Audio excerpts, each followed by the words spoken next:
யார் இடத்துல வந்து யார் சீனை போடுறது செஞ்சிருவேன்.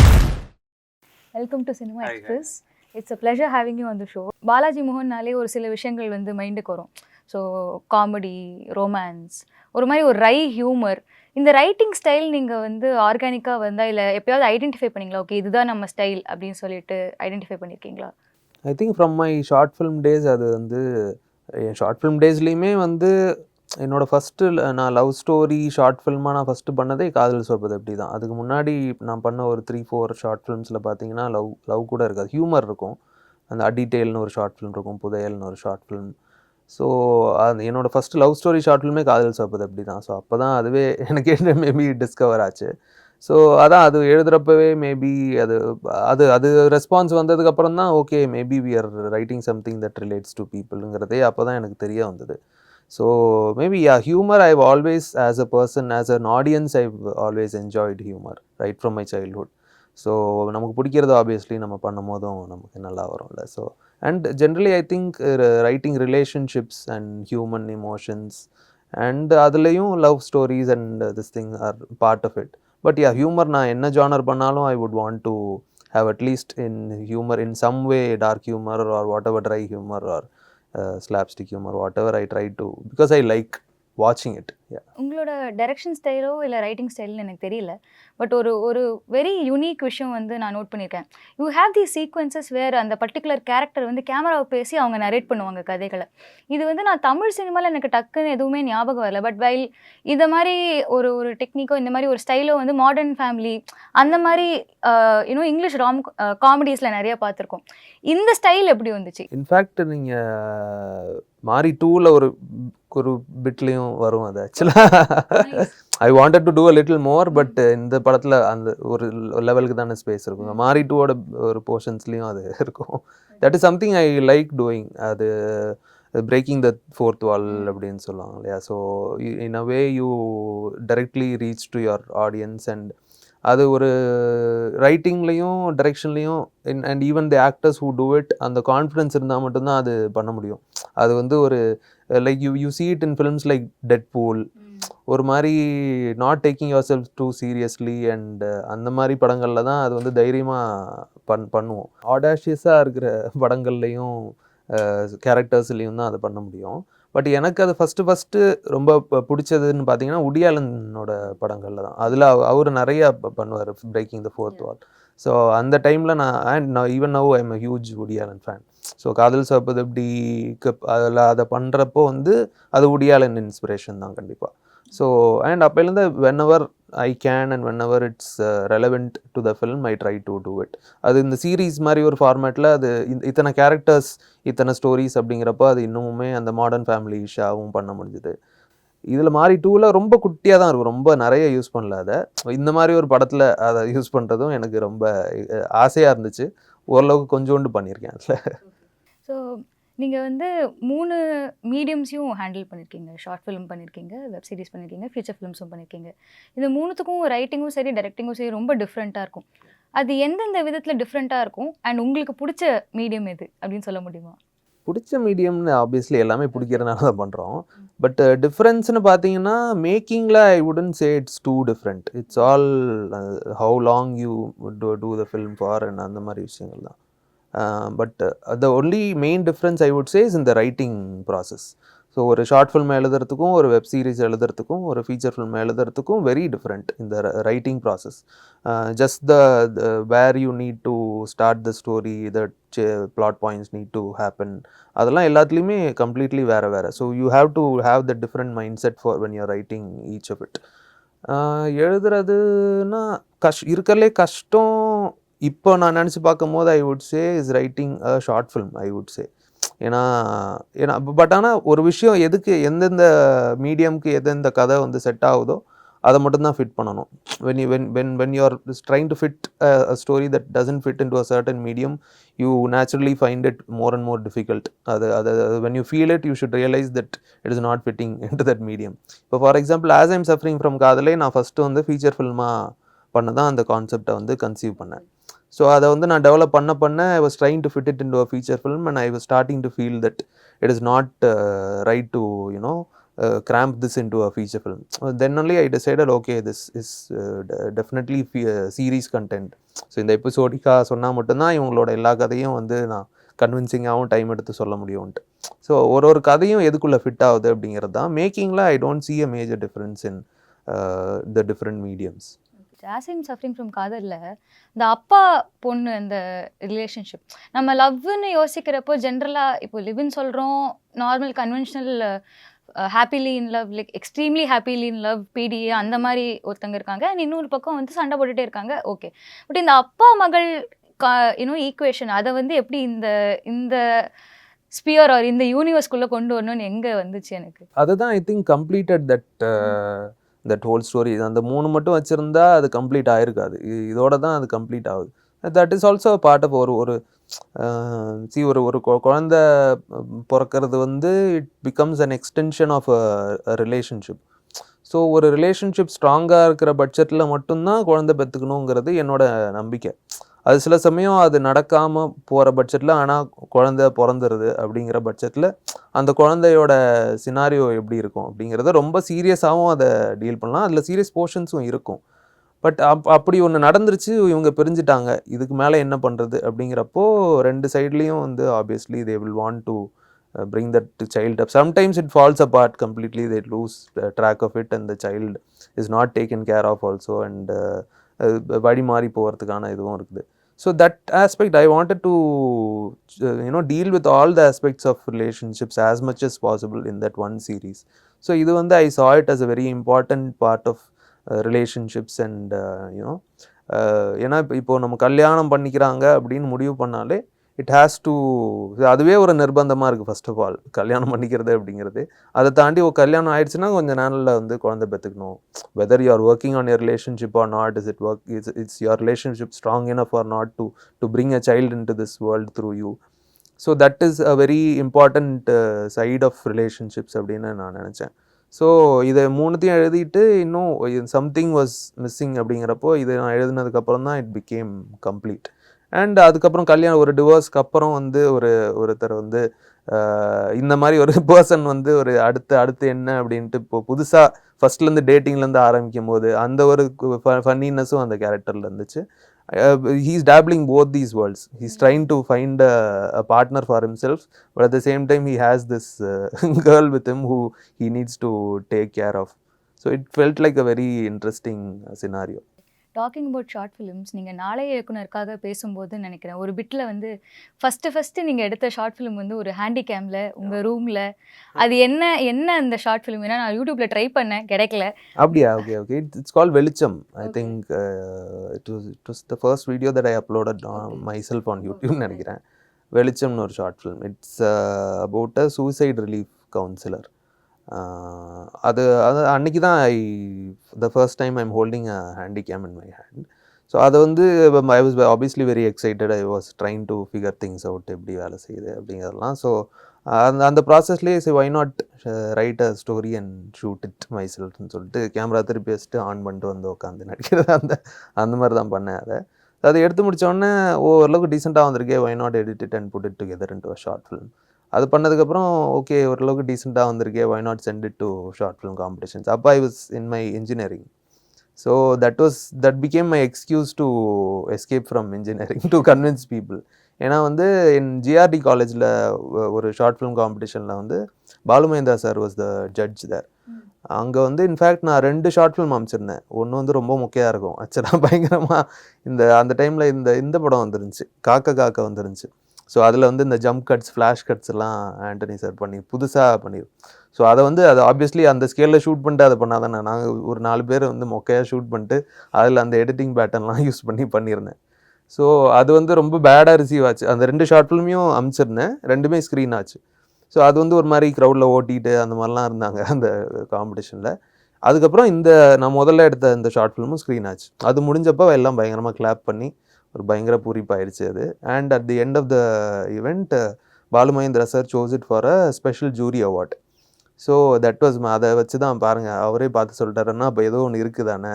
So I don't belong in engineering சொல்லிட்டு that was my excuse to convince people and get out of engineering actually.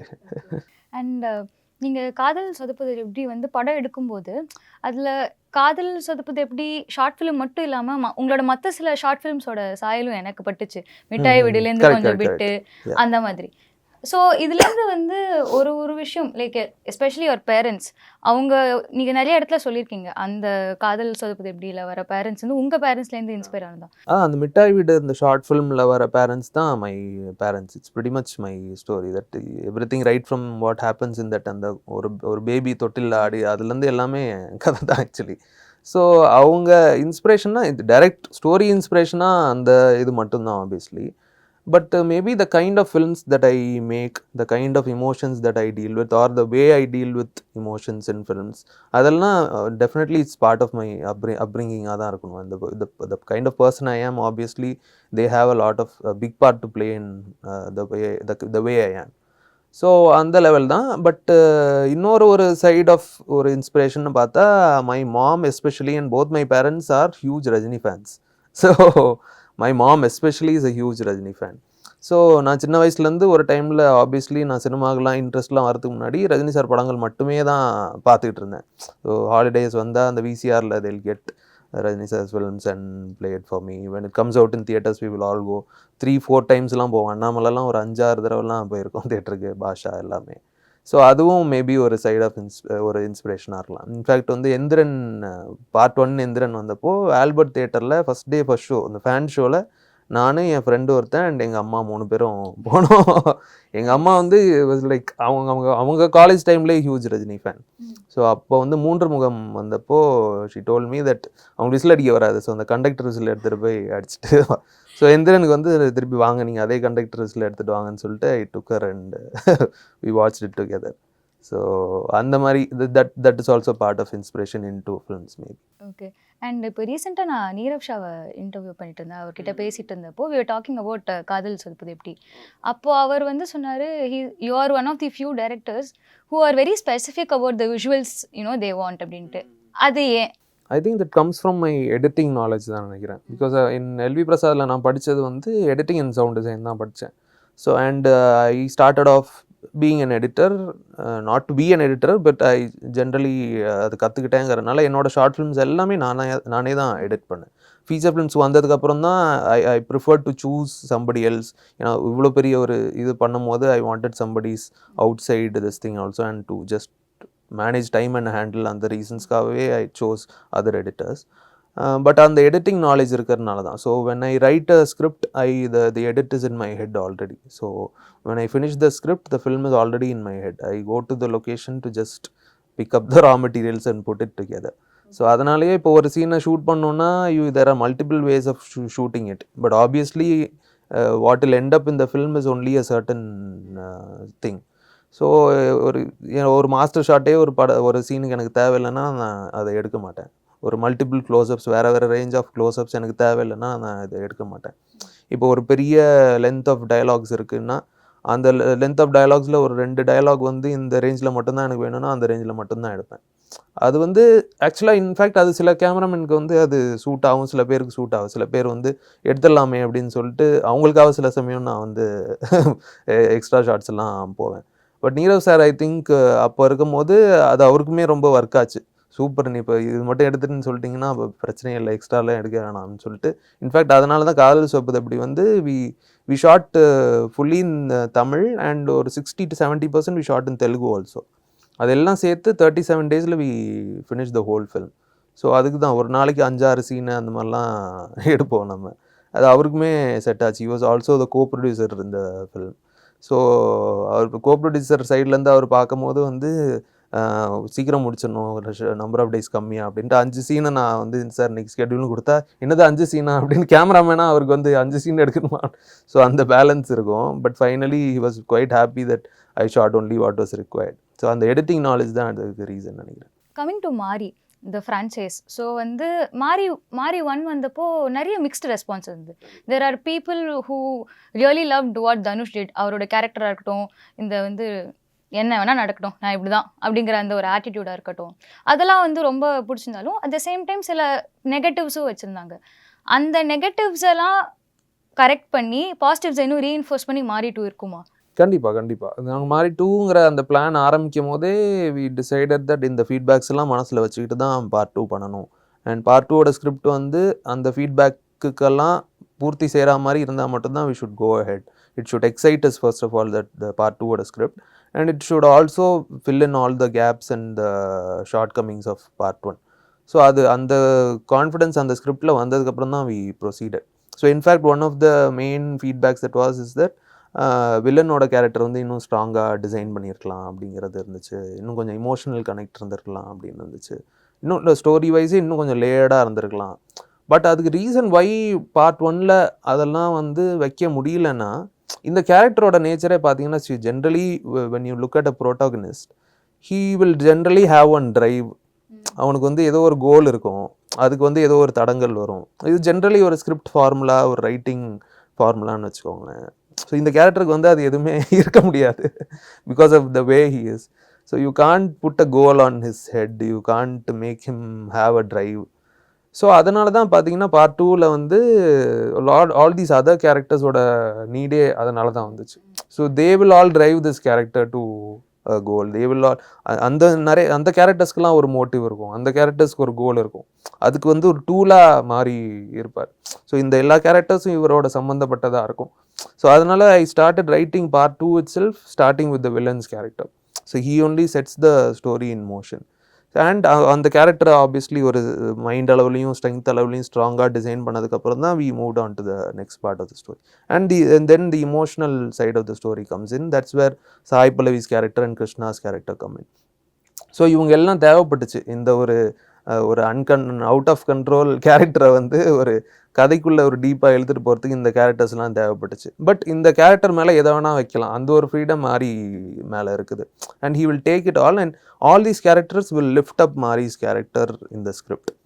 So அவருக்கும் பெர்ஃபார்ம் பண்ணவும் it was a much more detailed character to do. And for me to write and handle the story and the film was also quite exciting in fact, and a little more tougher to do also than part 1. Humour பற்றி நம்ம கொஞ்சம் பேசணும். உங்களோட dialogues வந்து especially நான் செப்பரேட்டாக கேட்கணுன்னு ஆசைப்பட்றேன். ஏன்னா காதலில் சொதப்புது எப்படிலேருந்து ஆஸ் ஐம் சஃபரிங் ஃப்ரம் காதல் வரைக்கும் எல்லா படத்துலேருந்துமே ஒரு டைலாக் ஈஸியாக மனசில் ஒட்டிக்கும். ஆனால் ஒன்றுங்கிறது I feel is an understatement. So இந்த பஞ்ச் லைன் இப்போது மாறி ட்ரெய்லர்லையுமே வந்து ஐ திங்க் நீங்கள் எங்கேயோ மென்ஷன் பண்ணியிருந்தீங்கன்னு, எழுதும்போதே வந்து இது ட்ரெய்லரில் இருக்கணும், கேட்சியாக இருக்குது அப்படின்னு சொல்லிட்டு. ஸோ இந்த டைலாக் ரைட்டிங், அது எஸ்பெஷலி தி கேட்சி லைன்ஸ், அது எப்படி உங்களுக்கு லைக் ஆட்டோமேட்டிக்காக வருதா, இல்லை நீங்கள் எழுதும்போது ஓகே இது நல்லா இருக்குது இது அங்கே வச்சுக்கலாம், அந்த ப்ராசஸ் எப்படி போகுது? ஐ திங்க் நான் அதை எழுதும் போது நான் பேசுகிறதா நிறையா எழுதுவேன் நான் ஸ்கிரிப்டில். ஆக்சுவலாக ஒரு டயலாக் சீன் இருக்குன்னா I write more then even what is required and then I edit and bring it down to what is required. But இந்த பஞ்ச் லைன்ஸ் வந்து அதான் பஞ்ச் லைன்ஸ் எழுதணும்னு எழுதுறதில்ல. பட் சம்டைம்ஸ் ஐ கெஸ் நமக்கு எனக்கு அது பிடிக்கும் ஜென்ரலாக கேட்குறதுக்கு. இப்போ பஞ்ச் லைன்ஸாக இருக்கட்டும், இப்போ ஒரு படங்கள்லேயே இப்போ ஈவன் லைக் ஒரு உடி ஆலன் ஃபில்மில் கூட வந்து ஒரு லைனாக சொல்லி முடிக்கிறது.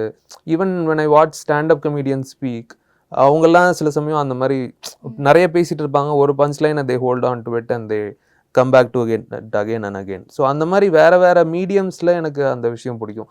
Right, coming back to again Rajini sir's punch line. So அதை கேட்டு வளர்ந்துருக்கோம் ஆப்வியஸ்லி. ஸோ அதுவும் நமக்கு பண்ண பிடிக்கும். ஸோ அதுதான் இப்போ ஒரு கதையில் ஒரு விஷயம் நம்ம மைண்டில் நிற்கணும்னா, if you are able to represent it in 1 line or 2 lines, அதுதான் வந்து it will stand in people's head. And அந்த லைன்ஸ் மூலமாக your story will stand in people's heads. So that is the power of dialogue. That is why all famous films and all என்ன சொல்கிறது classics எல்லாத்துலேயும் பார்த்தீங்கன்னா ஒரு லைனோ ஒரு டயலாகோ ஒரு code வந்து ஃபேமஸாக இருக்கும், நம்ம மைண்டில் ரெஜிஸ்டர் ஆகிருக்கும். ஸோ நம்ம அதை பார்த்து வளர்ந்துருக்கோம், அதை பார்த்து நம்ம ரசிச்சிருக்கோங்கிறதுனால நம்ம படத்துலையும் அதை பண்ணணும்னு நம்ம ஆசைப்படுவோம். And I guess people have said that I have the knack of writing those lines. அதனால் it just falls in place I guess in all lines, in all the kinds of movies. So இதுலேயும் அந்த மாதிரி நம்ம ட்ரெய்லரில் பார்த்தது போக வேறு punch டயலாக்ஸும் இன்னும் இருக்குது, இமோஷ்னலாக பேசக்கூடிய ஒரு லைன்ஸாக ஞாபகம் வச்சுக்கக்கூடிய லைன்ஸாகவும் இருக்குது, ஒரு மாதிரி அந்த ஸ்டோரியை சொல்கிற ஸ்ட்ராங் லைன்ஸாகவும் இருக்குது. அது எனக்கு லவ் ஸ்டோரிஸ்லேயும் அதுலேயும் நான் என்ன நினைப்பேன்னா, அது நம்ம பேச்சுவாக்காகவும் இருக்கணும், பட் அதே சமயத்தில் நம்ம எழுதி ஒரு படத்தில் வந்து டைலாகாக ஞாபகம் வச்சுக்கிற மாதிரியும் இருக்கணும். ஸோ அந்த பேலன்ஸையும் நான் பண்ணணும்னு ட்ரை பண்ணுவேன். ஒரு பஞ்ச் டைலாகோ ஒரு பேசுகிற லைனோ வந்து நம்ம ஜனங்க டெய்லி லைஃப்பில் பேசாத ஒரு அவுட் ஆஃப் எழுதுன மாதிரி அது இருக்கக்கூடாது அப்படின்னும் நான் நினைப்பேன். ஸோ அதுக்குன்னு ஒரு மெனக்கெடல் இருக்குது கண்டிப்பாக. நான் வந்து ஏன் ஸ்பெசிஃபிக்காக அந்த டைலாக்ஸ் பற்றி கேட்டேன்னா, மாரி டூவில் வந்து இவர் வந்து if you are bad I'm your dad அப்படின்னு பின்னாடி வந்து ரோபோ சங்கரும் வினோதும் வந்து ஹைஃபை கொடுத்துப்பாங்க. ஸோ வந்து it's not just about the dialogue being funny. பின்னாடி அவங்களுக்கு வந்து என்ன மாதிரி ஒரு ரியாக்ஷன், ஓகே நம்ம தலை ஒரு இங்கிலீஷில் பஞ்ச் டைலாக் சொல்லிட்டாரு அப்படிங்கிற ஒரு சந்தோஷம், which is again very fascinating to C. இதே மாதிரி வாய மூடி பேசுவோம்ல வந்து இந்த நல்ல கேள்வி அடுத்த கேள்வி அப்படின்னு சொல்ல போது பாண்டியராஜோட அந்த கூட இருக்கிறவரோட ரியாக்ஷனும் சுற்றி இருக்கிறவங்க ரியாக்ஷனும் ரொம்ப நல்லா இருக்கும் பார்க்கறதுக்கு. அகெயின் இதெல்லாம் வந்து these are conscious choices that you make just to make it more fascinating. Or எப்படி வருது இந்த மாதிரி தான், ஏன்னா பார்க்கும்போது ரொம்ப நல்லா இருக்கு. அது ஐ திங்க் அதெல்லாம் சேர்ந்து தான் இந்த பஞ்ச் டைலாகே ஒர்க் ஆக வைக்கிது. நம்ம அதை வெறுமனே சொல்கிறதுக்கும் ஃபர்ஸ்ட்லி இப்போ இந்த டைலாகே பார்த்தீங்கன்னா அவர் கேரி பண்ண விதம், அவர் அதை டெலிவர் பண்ண விதம், ஃபர்ஸ்ட் ஆஃப் ஆல் அதை சுற்றி நடக்கிற விதம், ட்ரெய்லர்லேயே அது எந்த இடத்துல வருதுங்கிற விதம், அது எல்லாமே அதை வந்து அது ஏன் நிற்கிது. சும்மா நான் படத்தோட ட்ரெய்லர் ஸ்டார்டிங்கே இந்த டைலாக் போட்டிருந்தேன்னா அது அப்படியே புஷ்னே இறங்கியிருக்கும். அது எங்கே ட்ரெய்லரில் அது வருது அப்படிங்கிறதும் அது ஒர்க் ஆகிறதுக்கு ரொம்ப முக்கியம். அது படத்துலையும் அந்த மாதிரி இருக்கும். அண்ட் இன்ஃபேக்ட் இதோட பர்டிகுலர்லி பின்னாடி அவங்க 2 பேரும் ஹைஃபை அடிச்சுக்கிறாங்கிறதுக்கு ஒரு பேக் ஸ்டோரி இருக்கும். ஆக்சுவலாக இந்த டயலாகுக்கே ஒரு பேக் ஸ்டோரி இருக்கும், ஒரு ஃபன்னியர் பேக் ஸ்டோரி ஒன்று இருக்கும். இன்ஃபேக்ட் அது மாரி ஒன்றில் அந்த கொசு டயலாகும் பார்த்தீங்கன்னா அதுவும் அவங்க பின்னாடி வந்து அவங்க அதுக்கு ரியாக்ட் பண்ணிக்கிட்டே இருப்பாங்க ஏதோ ஒன்று. ஸோ அவர் சொன்ன விதமாக இருக்கட்டும் எல்லாமே. So it all makes up for it. And particular இந்த dialogue I should give credit to Vinod also. அந்த பின்னாடி வினோத் இல்லை, he only came up with this line actually when we were discussing. அந்த சென்னை ஸ்லாங்குக்கெல்லாம் after I finish writing all the dialogues he's very fluent in the Chennai slang. So அவரை வச்சுட்டு அந்த ஸ்லாங்காக அதை கொஞ்சம் மாற்றிக்கிட்டே இருந்தோம். ஸோ அந்த டிஸ்கஷனில் ஒரு காமெடி சீனுக்கு டிஸ்கஸ் பண்ணுறப்போ he came up with this line. அப்போது ஐ ஃபெல்ட் இதை வந்து ஒரு முக்கியமான சீனில் ஒரு பஞ்ச் டயலாகாக அதை வச்சாலும் I knew how sir will deliver it. So he also has to be given credit for it. But அது மாதிரி தான், அது எல்லாமே சேர்ந்து வரும்போது தான் அந்த ஒரு டயலாகாக இருக்கட்டும், ஒரு சீனில் டெலிவர் ஆகிற ஒரு பஞ்சாக இருக்கட்டும், அது கம்ப்ளீட் ஆகும். இந்த சின்ன சின்ன விஷயங்கள் லைக் த ஹைஃபை ஆர் இந்த திட்டுத்தனமாக முழிக்கிறது, சுத்தம் பார்க்கறது, இதெல்லாம் எவ்வளோ பேப்பரில் இருக்கும். இப்போ நீங்கள் சொன்ன மாதிரி ஆன் ஸ்பாட்டில் நிறைய விஷயங்கள் நடக்கும் இல்லையா, அந்த மாதிரி ஏதாவது சொல்ல முடியுமா? இப்போ மாரி 1ல் பார்த்தீங்கன்னா ஆன் ஸ்பாட் அந்த மாதிரி நடந்த விஷயம் வந்து அந்த ட்ரெய்லர்லேயே கூட வரும். ரோபோ வந்து இவரோட கண்ணாடியை ரோபோ போட்டிருப்பாரு ஒரு பாயிண்ட் ஆஃப் த சீனில். அதுக்கப்புறம் பசின்னு முடிஞ்சவனா அதை எடுத்துகிட்டு போவார். அது 2 பேருமே இம்ப்ரவைஸ் பண்ண விஷயம். ஏன்னா ஒரு பாயிண்ட் ஆஃப் த சீனில் when Kajal comes and talks to him, I told him I want to see your eyes. So ஒரு பாயிண்டில் வந்து நீங்கள் கண்ணாடி எடுத்துருங்க, அப்போ தான் கண்ணு தெரியணும் அப்படின்னு சொல்லிட்டு அது ஒரு பாயிண்டில் நேச்சுரலாக அதை எடுத்தார். பக்கத்தில் இவர் தான் இருந்தார், அதனால் அவருக்கு கையில் கொடுத்துட்டாரு. இவர்கிட்ட சொல்லாமலே அவர் அதை போட்டுக்கிட்டாரு. அப்படியே சீன் போயிட்டே இருந்துச்சு. இருந்து முடிகிற வரைக்கும் அவர் கண்ணாடியை போட்டுட்டே இருந்தார். அவர் சைடு ஒரு லைன் வரும், அவர் பஞ்ச் டைலாக் அடிக்கிற மாதிரி ஒன்று லைன். இவர் சிரிச்சுக்கிட்டே வந்து என்ன போட்டுனே இருக்கியா அப்படியே அதை கேஷுவலாக கழட்டிட்டு போனார். ஸோ அந்த மாதிரி ஒரு பியூட்டிஃபுல் கோஇன்சிடென்சஸ் வந்து நடக்கும். அதுக்கு வந்து அந்த ஆக்டர்ஸ் அந்த லெவலில் இருக்கணும். ஆப்வியஸ்லி அந்த சென்சிபிலிட்டிஸ் அவங்களுக்கு இருக்கணும், அண்ட் அந்த கேரக்டருக்குள்ளே அவங்க இருக்கணும். அந்த மாதிரி பார்ட் 2லையும் அந்த மாதிரி நிறைய இன்ஸ்டன்சஸ் இருக்குது. ட்விட்டரில் ரீசெண்டாக வந்து ட்ரிவியா போட்டிருந்தீங்க வந்து this is the only pair of spectacles in this particular இது. ஸோ இந்த கண்ணாடி மாரி ஃப்ரான்ச்சைஸ்குள்ளே வந்த கதை எங்களுக்காக. இல்லை, நான் அந்த கேரக்டரை டிசைன் பண்ணும் போதே நான் ஃபஸ்ட்டு ஃபியூ ஸ்கெச்சஸ்லாம் பண்ணேன். ஆக்சுவலாக இந்த இந்த இந்த பேட்டர்ன் ஷர்ட்டே ஒரு ரெஃபரன்ஸ்லேருந்து எடுத்தேன். ஒரு ரேண்டம் ஃபோட்டோவில் வந்து யாரோ ஒருத்தர் இந்த மாதிரி கலர்ஃபுல்லாக இல்லை, பட் இந்த மாதிரி பேட்டர்ன்டாக சட்டை போட்டிருந்தாரு, சில்வர் செயின்ஸ் அண்ட் ஒரு ஏவியேட்டர் கண்ணாடி போட்டு ஒரு ஃபோட்டோ. அவர் முறுக்கு மீசை வச்சுருந்தார். ஸோ நான் ஃபஸ்ட்டு இந்த கேரக்டருக்கு சார்கிட்ட சஜஸ்ட் பண்ணது முறுக்கு மீசை தான்.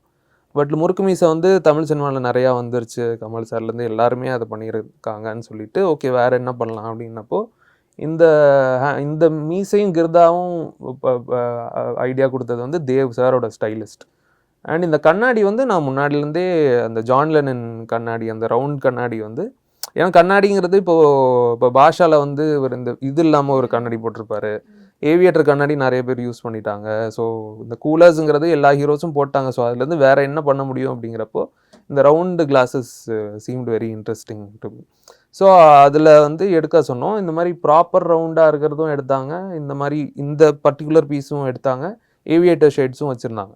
ஸோ எனக்கு I was very sure that இது தான். பட் சார் வந்து 2-3 ட்ரை பண்ணி பார்க்கலாமேன்னு பண்ணாங்க. அப்போ ரோபோ சங்கரும் அங்கே இருந்தார் ஆக்சுவலாக. ஸோ இவர் மாற்றி பார்த்துட்டே இருந்தப்போ சஜஷன் கேட்டிருந்தார், ஒரு ஜென்ரல் ஆடியன்ஸாக எனக்கு சஜஷன் வேணுங்கிறப்போ Robo Shankar also like this. So அப்போ டிசைட் பண்ணுறாரு இதுதான் அப்படின்னு சொல்லிட்டு.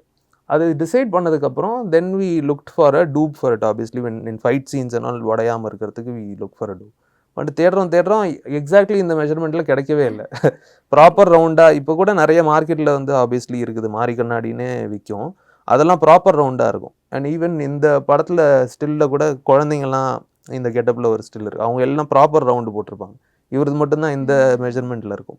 அது என் காஸ்டியூம் மட்டும் சொல்லி பண்ண சொல்லுங்கள், வெல்டிங் பண்ணி பண்ண சொல்லுங்கள் அப்படின்னா கூட இந்த மாதிரி பக்காவாக வராது சார், கொஞ்சம் முன்ன பின்ன தான் இருக்கும் அப்படின்னு. ஸோ அப்போ ஏதோ ஒரு இது இருக்குது போல் இருக்குது. ஸோ ஒன் ஃபுல்லாக இந்த கண்ணாடி தான் யூஸ் பண்ணோம். அண்டு ஃபைட் சீன்ஸ் ஏதாவது டான்ஸ் சீன்ஸ்னால் கேர்ஃபுல்லாக ஒரு த்ரெட்டு போட்டுரும் விழுந்துடாமல் இருக்கிறதுக்குன்னு சொல்லிட்டு. ஏதாவது கண்ணாடி தூக்கி போடுற மாதிரி சீன்னா டூப்பாக வேறு கண்ணாடி தெரியாமல் யூஸ் பண்ணிடுவோம். பார்ட் 2 ஃபுல்லாக இதை தான் யூஸ் பண்ணியிருக்கோம், அப்படியே சேஃபாக எடுத்து வச்சுருக்கோம். இப்போ இவனோட ஒர்க் பண்ணுறதே பெரிய விஷயம், ராஜா சார் பாடுறது இன்னும் பெரிய விஷயம். ஸோ அந்த ஒரு மூமெண்ட், ஓகே ராஜா சார் தான் பாட போகிறாரு அப்படின்னு டிசைட் பண்ண மூமெண்ட் எப்படி இருந்தது? அது obviously it's once in a life, அது திரும்ப எப்போ நடக்கும் அப்படின்லாம் நினச்சே பார்க்க முடியாது. அண்ட் அது ஆப்வியஸ்லி நான் நீங்கள் சொன்ன மாதிரி இவரையே நான் அப்படி பார்க்குறேன்னா ராஜா சார் எப்படி கிட்ட போய் பேசக்கூட மாட்டோம், அந்த மாதிரி தான் இருந்துச்சு லெவலில். அது தனுஷ் சாரும் அதுக்கு ஒன் ஆஃப் த ரீசன்ஸ். அவர் இது இப்போ பண்ணலான்ட்டு அவரும் பயங்கர Raja sir fan Dhanush sir. So இதுதான் வாய்ப்பு, வந்து யுவன் சார் மியூசிக் போடுறாரு நம்ம படத்தில், என் எழுத்தில் வந்து எனக்கு ராஜா சார் பாட வைக்கிறதுக்கு இதோட பெட்டர் சான்ஸ் கிடைக்காது, பண்ணிடலாம் அப்படின்ட்டு பண்ணோம் அது. ஸோ அந்த ரெக்கார்டிங்கே ஒரு பயங்கர ஒரு டிவைனான எக்ஸ்பீரியன்ஸாக இருந்துச்சு. எல்லாம் தனுஷ் சார் வந்து நான் வேஷ்டி கட்டிட்டு தான் வரணும் நீ நாளைக்கு அப்படின்ட்டு பர்டிகுலராக சொன்னார். போனோம். அண்டு அவர்கிட்ட இவர் தான் சார் டேரக்டர்னு போய் கை கொடுத்துட்டு வந்து அந்த லெவல்கிட்ட நான் அப்படியே கை கட்டிட்டு நின்றுக்கிட்டே இருந்தேன். பட் நாங்கள் வந்து ரொம்ப சீரியஸாக இருக்கும்னு எதிர்பார்த்து போனது வந்து பயங்கர ஜாலியாக இருந்துச்சு ஆக்சுவலாக. அவரும் ஆப்வியஸ்லி எல்லாத்தையும் பார்த்துட்டார்ல, ஸோ அவரும் ஒரு ஜாலி மூடில் இருந்தார். தனுஷ் சார் யுவன் சார் 2 பேரையும் பயங்கரமாக கலாய்ச்சிட்டே பண்ணார் அந்த ரெக்கார்டிங் செஷனே. ஸோ ஃபன்னாக இருந்துச்சு.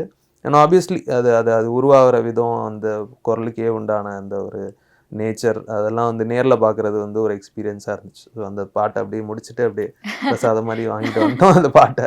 அதை எடுக்கிறது அதுக்கப்புறம் ஒரு இன்னும் பெரிய பொறுப்பாயிடுச்சு. ஸோ அதுக்கு எதுவும் கோரியோகிராஃபர்லாம் வச்சுக்க மாட்டேன், நான் தான் எடுப்பேன்னு சொல்லி நான் தான் அதுக்கான மாண்டாஜஸ் எல்லாம் பிளான் பண்ணி அது எடுத்து முடித்த உடனே எல்லாரும் இதுக்கு அந்த பாட்டுக்கான வர்த்தான விஷுவல்ஸும் வந்துருச்சு அப்படிங்கிற மாதிரி சொல்லுவேன்.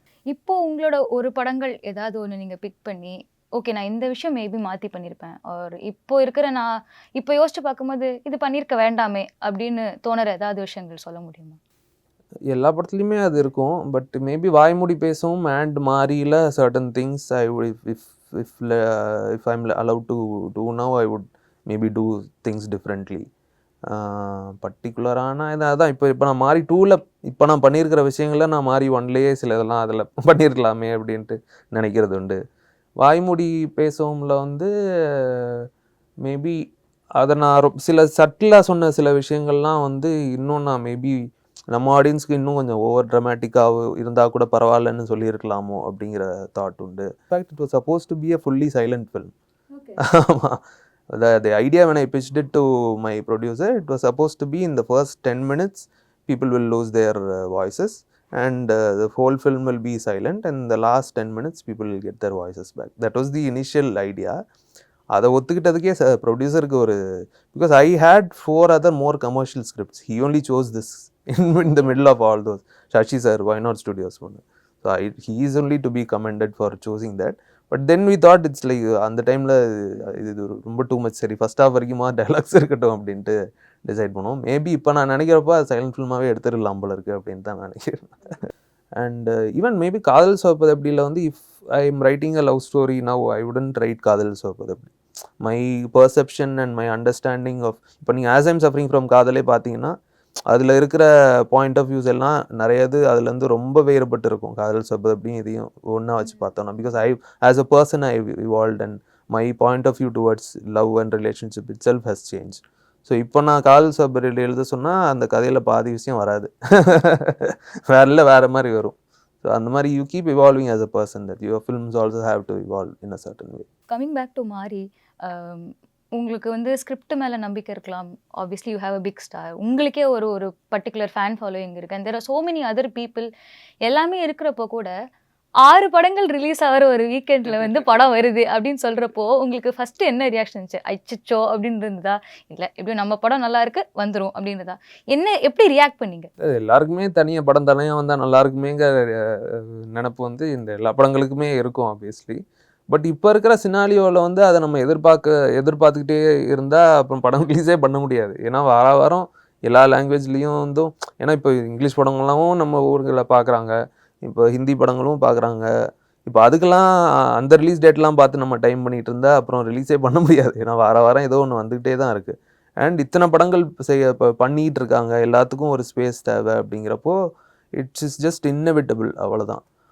Obviously everybody will want more space for their own films. But அதுதான் அந்த மாதிரி தான் நீங்கள் சொல்கிற மாதிரி முதல்ல வந்து தனியாக வந்தால் நல்லா இருந்திருக்குமே அப்படிங்கிறப்ப அப்புறம் ஓகே நம்ம படத்து மேலே நம்பிக்கை இருக்குது, நம்ம ரிலீஸ் பண்ணுறோம். ஆடியன்ஸ் என்ன, ஏன்னா நம்ம ஆடியன்ஸை உள்ள தியேட்டரில் கொண்டு வரத்துக்கு வந்து நம்ம அதுக்கு முன்னாடி டெலிவர் பண்ணுற கண்டென்ட் மட்டும்தான் நம்ம பொறுப்பு. ஒரு கரெக்டான போஸ்டர்ஸ் பண்ணுறோம், கரெக்டான சாங்ஸ் அண்ட் ட்ரெய்லர் அப்படின்ட்டு அந்த we are guiding the audience to a certain point and saying you can come and watch this film. அந்த டிசிஷன் எடுக்க வேண்டியது அவங்களோட பொறுப்பு. ஸோ ஆஸ் அ கிரியேட்டர் நான் இன்ஃபேக்ட் இந்த ஸ்க்ரீன்ஸ் கிடைக்குதா, அது ஸ்பேஸ் இருக்குதா, அதெல்லாம் கூட நான் மைண்டில் ஏற்றிக்கல. படத்தை கரெக்டாக பண்ணி கொடுத்துட்டோமா இல்லையா, அந்த வேலையை அவங்க பார்த்து my production and my distribution will take care of that. And obviously sir's pull is there. And இதுக்கான கண்டென்ட்டுக்கான புல்லும் இருக்குது. நாங்கள் போஸ்டர்ஸ்லேருந்து ட்ரெய்லர்லேருந்து ஓகே சார் இருக்காருங்கிறனால அதை நாங்கள் இது பண்ணாமல் உள்ள ஒன்றும் மெனக்கெட்டு பண்ணியிருக்கோம். அந்த கேரக்டர் போஸ்டர்ஸ்லேருந்து எல்லாமே இது ஜென்ரலானவும் இல்லை, இதுலேருந்து தனிச்சு நிற்கிறதுக்கான விஷயங்களும் பண்ணியிருக்கோம். ஸோ அதுக்கப்புறம் it's you don't have to worry about it's. I right no want to enjoy my release more than anything else. நீங்கள் இது வரைக்கும் பண்ணணும்னு நினச்சி பண்ணாத விஷயம், இனிமேல் பண்ணக்கூடிய விஷயம் ஏதாவது இருக்கா? நிறைய ஒரு ஸ்க்ரீன் ப்ளே ஸ்ட்ரக்சர்னு ஒன்று இருக்கு இல்லையா, ஜென்ரலாக இப்படி போகணும் அப்படிங்கிறது. அதை வந்து பெரிய அளவில் பிரேக் பண்ணுற மாதிரி ஒரு ஸ்க்ரீன் ப்ளே பண்ணணும்னு எனக்கு ஆசை. In fact couple of my the scripts that I've already written are also in that அதை நான் பண்ணணும் அப்படின்னு. இப்போ ஒரு கதைன்னா இங்கே ஆரம்பிக்குது, இந்த டைரெக்ஷனில் போகுது, in terms of linear linear structure and screen.